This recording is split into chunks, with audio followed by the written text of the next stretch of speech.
अस्सलामुअलैकुम दोस्तों, अज 6 अप्रैल बरोज़ हफ्ता 2024 की वीडियो यानी 2024 की कुर्बानी ते लगन वाले 7 बकरां दी लाट अज दोस्तों वास्ते लैके आए। तकरीबन 15 तो 20 दिन हो गए। काफ़ी दोस्त आख रहे सन कि जनाब जानवर नहीं लैके आ रहे हो कुर्बानी दे, तो अज जनाब दोस्तों वास्ते 7 बकरां दी लाट लैके आए। सारे मक्खी चीने ने, एक काला चीना है, बाकी सारे ब्राउन चीने ने। बावल नगर की बरीड है, मदरसा मंडी की बरीड है जनाब, मक्खी चीने के नाँ तो मशहूर।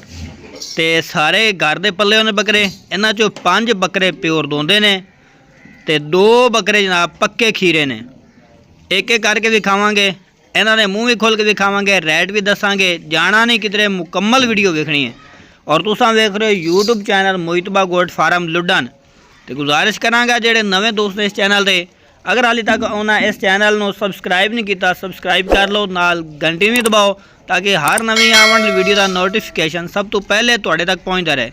लो जी, पहले नंबर वाला तुहानूं बकरा भी खा रहे हैं। दोंदा बकरा है, आंडोल बकरा है, नकोड़ा जालर, लंबे कान माशाल्लाह और डबल हड्डी दे विच पिया, मोटा ताज़ा बकरा। लो जी चेक करो, एक दंद कढ़ लिया, दूजा कड्ढा नूं तैयार है। तो दूसरे नंबर वाले जनाब तुहानूं विखा रहे हैं लंबे कान चौड़े कान माशाल्लाह, प्योर मक्खी चीना। हुणे ही लियाते ने तो हुणे दोस्तों ने वीडियो बना के विखा रहे हैं, कोई रजाया शजाया नहीं, जिमें लियाते ने उवें जनाब तुहानूं वीडियो विखा रहे हैं। अज जनाब बड़ी मुबारक रात है, 27 रमज़ान उल मुबारक की रात है। तो सस्ता पै के दे 27 रमज़ान उल मुबारक के हवाले नाल बिल्कुल सस्ता पै गए दोस्तों वास्ते। दूसरा भी तुसी बकरा चेक कर लो, इहदा भी मूँह खोल के विखा देने हैं, ये भी नज़दीक करके विखा देने हैं। बाकी लोकेशन जनाब लुडन शहर जिला विहाड़ी है। तो नंबर स्क्रीन पर चल रहा है, जेड़े शहर कहोगे उस शहर में इंशाल्लाह कार्गो भी करवा देंगे।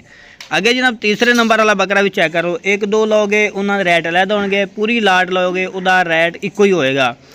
और एक जरूरी नहीं कि सारे इकट्ठे तुम खरीदोगे तो फिर ही देंगे, 1-2 भी खरीद सकते हो, लेकिन पूरी लाट इकट्ठा खरीदने का यही उस बंदे को फायदा होएगा कि उन्होंने थोड़े मुनासिब रेट मिल जाएंगे।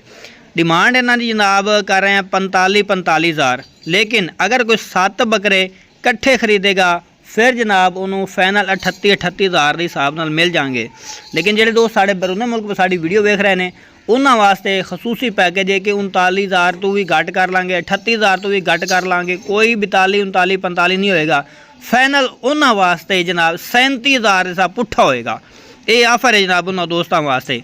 चेक करो माशाल्लाह, ये भी दोंदा बकरा सफ़ेद अख दे जनाब, लंबे कान ते चिपटे संग माशाल्लाह।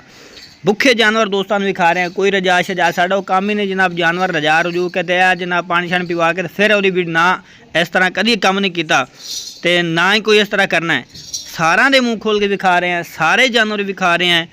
तो एक बार फिर दोस्तों दस दें कि जेडे साढ़े दोस्त बरूने मुल्क बैठे रहे उन्होंने वास्ते खसूसी पैकेज है कि अज उन्होंने स्पैशल वीडियो उन्होंने वास्ते 37 हज़ार के हिसाब पुट्ठे के हिसाब नाल जनाब 7 बकरां की लाट लाओगी, जिन्हों जी 5 बकरे दोंदे तो 2 जनाब बकरे पक्के खीरे ने। वो एंड तक तुहानूं वो भी 2 भी खा देंगे। तो एक काला चीना, बाकी सारे ब्राउन चीने जी। अगर कोई दोस्त वीडियो कॉल पर देखना चाहता है, वीडियो कॉल पर भी जनाब साढ़े नाल राबता कर सकते हो। वीडियो कॉल पर भी जानवर तुहानूं एक एक करके विखा देंगे। लो जी, ये चेक करो 6वें नंबर वाला बकरा है, तो पक्का खीरा जनाब। अज की लाट दे इक्को बकरा खस्सी है, एंड तक तुहानूं विखावांगे, दूंदा उन्होंने बिल्कुल तैयार है। तो यह जनाब आंडल है, बाकी सारे बकरे आंडल ने, इक्को खस्सी है। 6 बकरे आंडल, 1 बकरा खस्सी। तो चीज़ चेक करो माशाल्लाह, और सारे साफ सुथरे जनाब जानवर ने। अज जनाब मोहितबा गोट फार्म से नवी लाट आई है दोस्तों विखा रहे हैं 7 बकरां की मक्खी चीने बकरे जनाब। और ये भी चीर पाई खड़ा, भी दोंदा उन्होंने बिल्कुल तैयार है। लो जी चेक कर लो, विरला पाई खड़ा दंद, तो सिर्फ 10 तो 15 दिन अंदर दोंदा हो जाए। तो दूसरे नंबर वाला ए तुहानूं विखा रहे हैं, यानी लास्ट 7वें नंबर वाला बकरा काला चीना खस्सी बकरा जनाब। ये भी चेक कर लो, यदा भी मुँह खोल के विखा देने एंड ते ये भी जनाब दोंदा उन्होंने तैयार है। 5-7 दिन तक ये भी दोंदा हो जाएगा। उम्मीद करना आज की वीडियो तुहानूं पसंद आई होगी। वीडियो पसंद आए वीडियो शेयर करना है, लाइक करना है और कमेंट करके ज़रूर दसना है कि आज की वीडियो तुहानूं किस तरह लगी। लो जनाब, यदा भी मुँह खोल के विखा देता है एंड ते चेक करो।